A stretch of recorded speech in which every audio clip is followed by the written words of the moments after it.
नमस्कार दोस्तों, स्वागत है आप सभी का विद्यासागर गुरुजी यूट्यूब चैनल पर। इस वीडियो में हम लोग बात करेंगे बिहार स्पेशल करेंट अफेयर्स, जो आपका मंथ जुलाई का होगा।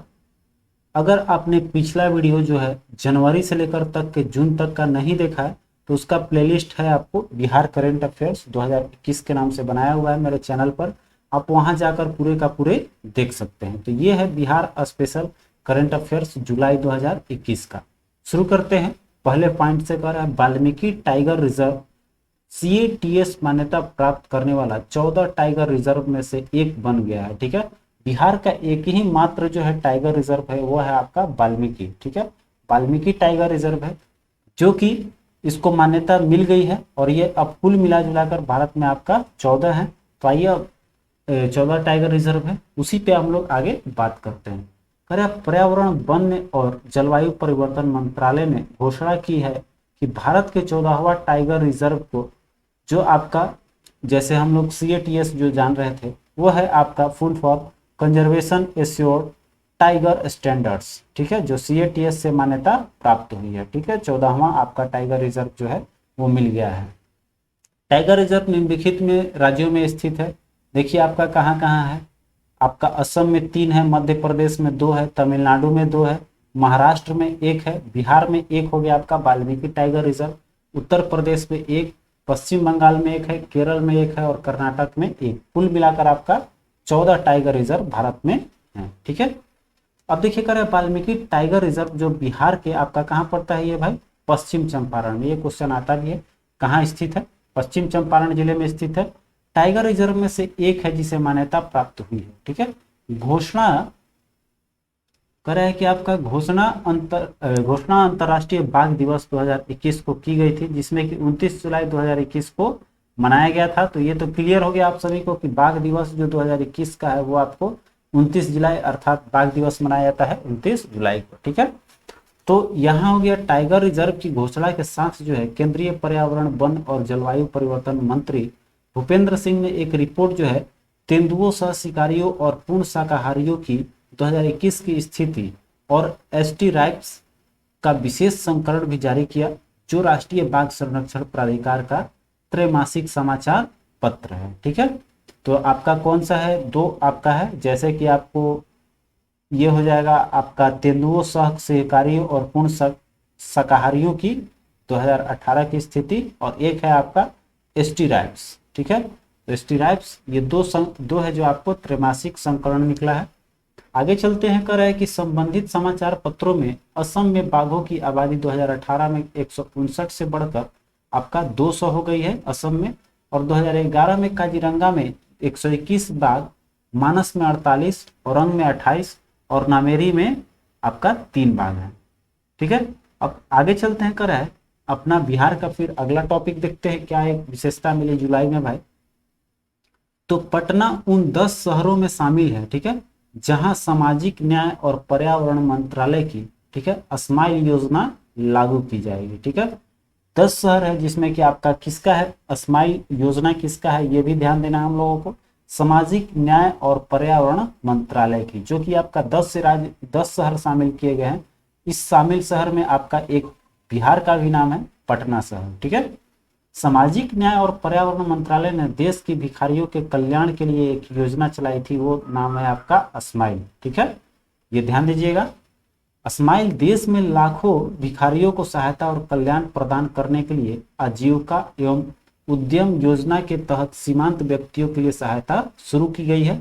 ये जो है योजना के मुख्य उद्देश्य पुनर्वास, माने भिखारियों की बात कर रहा है, पुनर्वास, उनका परामर्श, बुनियादी दस्तावेज, चिकित्सा आवश्यकता पहचान, शिक्षा आदि देना होगा। ठीक है, यहाँ पर यह योजना अपने लक्ष्यों को प्राप्त करने में स्थानीय निकायों, गैर सरकारी संगठन, समुदाय आधारित संगठनों और संस्थानों को अन्य को अपने साथ शामिल करेगी, स्माइल योजना।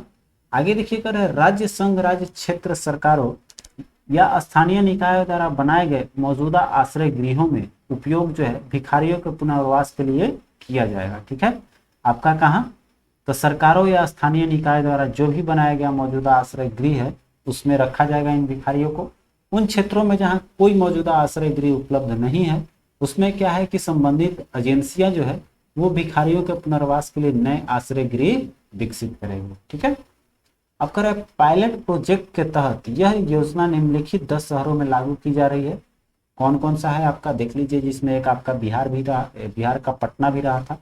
तो एक है दिल्ली, बेंगलोर, चेन्नई, हैदराबाद, इंदौर, लखनऊ, मुंबई, नागपुर, पटना, आगे आपका अहमदाबाद।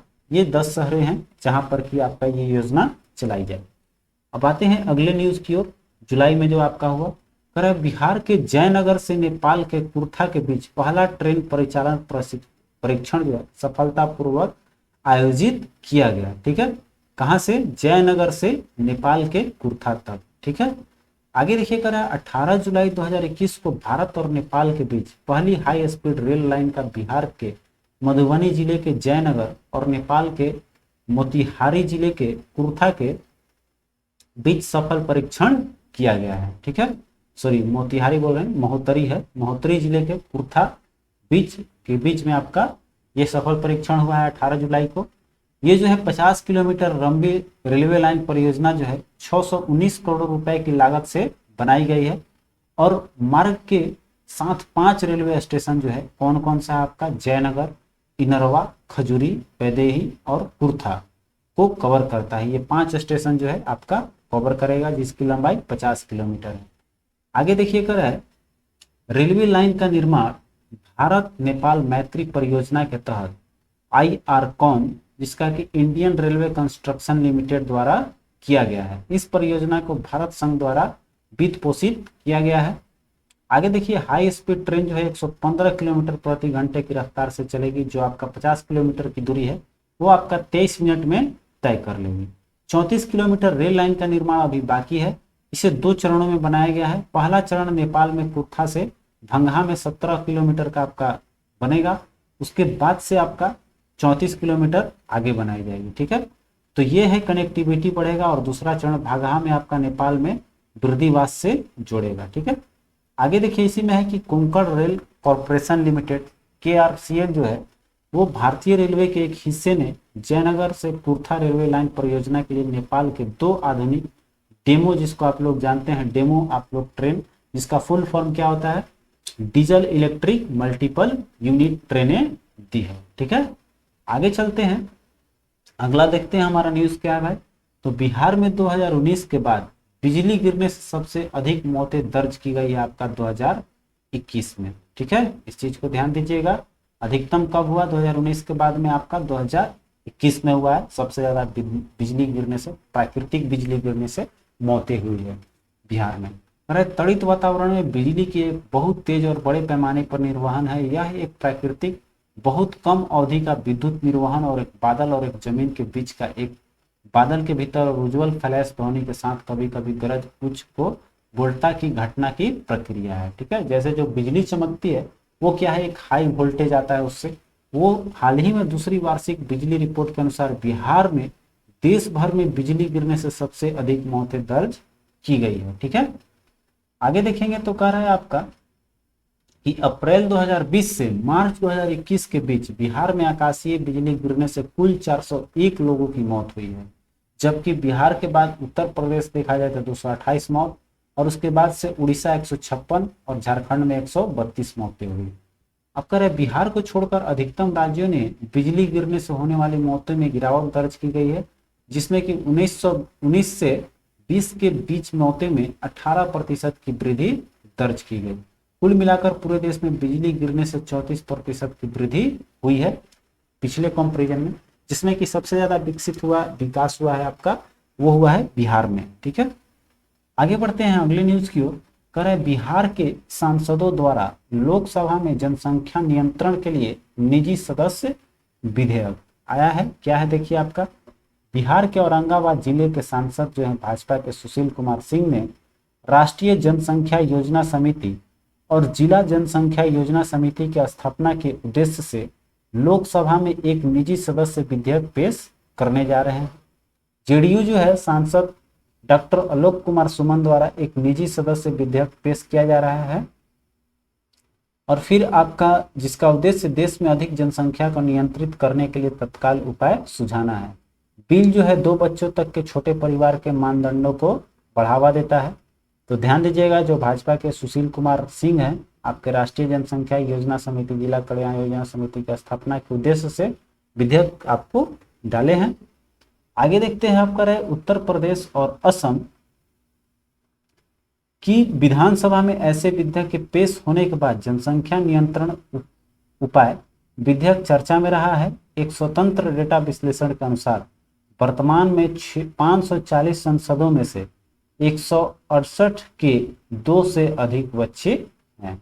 ठीक है, यहाँ पर ध्यान देने की एक चीज है कि जो अभी वर्तमान में हमारे 540 सांसद हैं भारत में, तो इसमें आपके 168 ऐसे हैं जिनके कि 2 से अधिक बच्चे हैं। ठीक है, तो ये जो आपका ये उत्तर प्रदेश और असम के विधानसभा में इस विधेयक को पेश होने के बाद जो है अफरा तफरी मच गई है। आपको ये जो है जनसंख्या नियंत्रण उपाय जो अधिनियम आने वाला, विधेयक जो आने वाला है उसको लेकर, तो ये जो है जुलाई का करंट अफेयर्स इतना ही तक है। बाकी जो है आपको वीडियो के अब एक चीज है कि इसका पीडीएफ भी आपको मिल जाएगा मेरे टेलीग्राम चैनल पे।